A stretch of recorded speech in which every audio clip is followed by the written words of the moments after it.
Hello, hello, this is Joe from Nerd in Korea. We are continuing our Lost Commander series. This is only episode 2. We're looking at Betrayers of Kamigawa today, so this is another interesting one for sure. Feel like the sets that have commanders where they came out before Commander was a thing is a lot more interesting to look at. You get some, they weren't really planning on all of a sudden the mechanics that are common in Commander being common, so you get some kind of oddball ones, frankly. Anyway, alright, let's check it. Okay, first up, if you could hit like and subscribe, it would be greatly appreciated. This channel's still getting going here, so every little bit helps a lot. Okay, Betrayers of Kamigawa. Alright, this is released in February 2005. The last one was in June 2005, so we're actually moving back in time. I think this is the only time I'm going to move back in time, but anyway. What was happening? Probably no one remembers February 2005. I know I sure don't. I have to look at my little list here, even to remind me of the videos I found. Alright, George W. Bush had a State of the Union address, which I feel like George W. Bush being president should be a crazy thing by this point, and it just seems very normal. But I don't want to get into politics. The movie Constantine was released. Okay, everybody loves Keanu Reeves, but yeah. Peter Stormare? Am I saying Stormare? Peter Stormare is the devil in that. Is like the best devil, I think. I love that one. He is just made for the role, you know? Resident Evil 4 was released as well. So yeah. Any big Resident Evil fans, this is probably one of those holidays where you really go, oh, it's not a holiday, I guess, but one of these events where you go, oh, I remember that. Yeah, it's a pretty cool one as well. I think they really get into kind of more Lovecraftian themes with that one. So anyway, and in Britain, not only was there rain, there was some light snows. So yeah, not just rain. Hey, how about that? Okay, the symbol is a shuriken. Again, it's a very simple one. The last one was a lantern, and this is a shuriken. I feel like I really like the ones that are just very succinct and very clear. And the plainest, of course, Kamigawa. Betrayers of Kamigawa, part of the Kamigawa block, and here we go. Alright, we'll get into the list now. Oh, no, we won't. We're going to talk about budget. The budget is $2 or less, and yeah, that is very true for this video. Later on, unfortunately, pretty quickly, I have to get into like a higher budget. Otherwise, I won't have enough selection to make the list. But yeah, at the moment, at least, it's still $2. I think tomorrow's is like 5 and under instead, which I'm not a fan of. Again, this channel is always 2 or under, so hopefully we can get back to that at some point. Number 5. Yomiji who bars the way. 5 white for this 4/4. Okay, 7 CMC for a 4/4 is not something you would see these days. Not at all. Whenever a legendary permanent or other than Yomiji who bars the way is put into a graveyard from play, return that card to its owner's hand. Okay, so this one is kind of a weird one, right?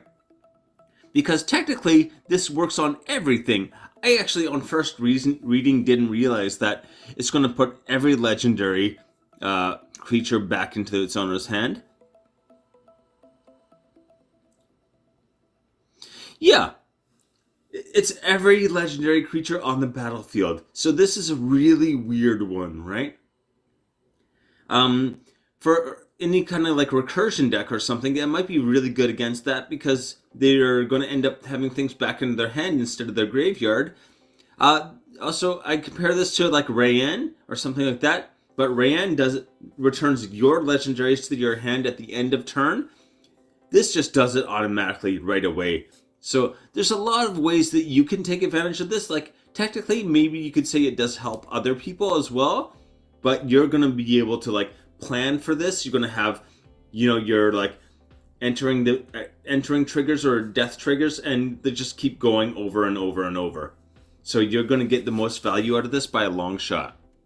Again, legendaries aren't hard to find that have like good entering effects or death triggers. So 185.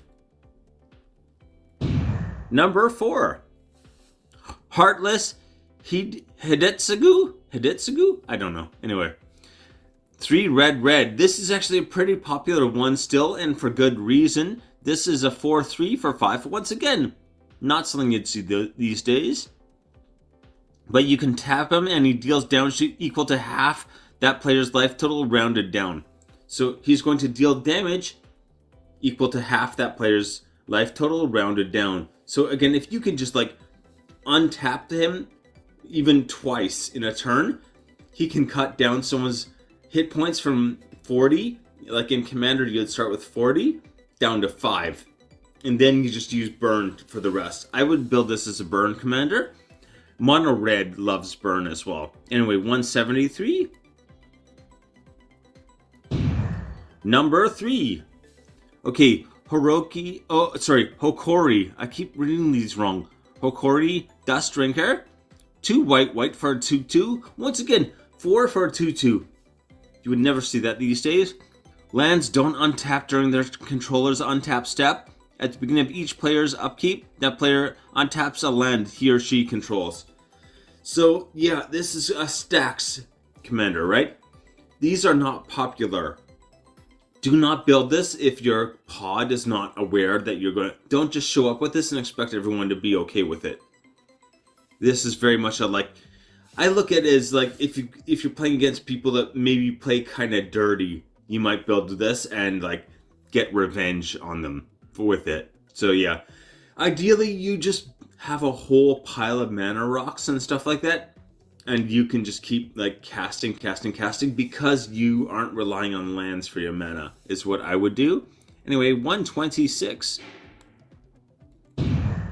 Number 2. Fumiko the Low Blood. 2 red for this 3/2. Once again, 4 for 3/2. Yeah. But anyway, she has Bushido X, where X is the number of attacking creatures. So the number of attacking creatures, not creatures attacking you. There's a very important distinction there. Because her second ability is creatures your opponents control attack each combat if able. So everything your opponents control have to attack.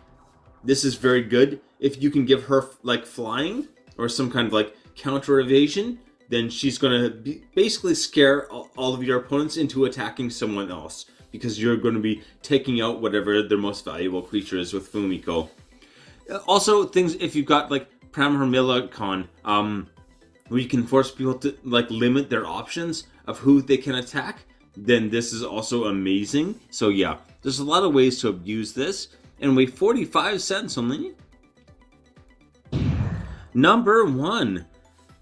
Shiri Shizo's Caretaker. 4 and a black for this 2/2. 5 for a 2/2. You would never see that these days. But this is actually a very popular one still. Very popular aristocrat commander. Whenever a creature with power 1 or less is put into your graveyard from the battlefield, you may return that card to the battlefield at the beginning of the next end step if Shiri Shizo's Caretaker is still on the battlefield. So he's just going to keep throwing everything back on the battlefield as long as it has power 1 or less. There are plenty of things you can get that have like power 1 or 0, that have plenty of extra abilities, that have entering effects, that have death triggers, that you can just like really take advantage of him very strongly. Anyway, 15 cents only. Whew. The list. Alright, here we go. Yomiji, who bars the way, is 185. Heartless Hidetsugu, 173. Hokori, Dust Drinker, is 126. Fumiko, the Low Blood, is 45 cents. My favorite, personally, but... Shiri, Shizo's Caretaker, is 15 cents. Pretty sure he was on my top budget commanders list as well. EDH Rec likes him. Anyway, take it easy.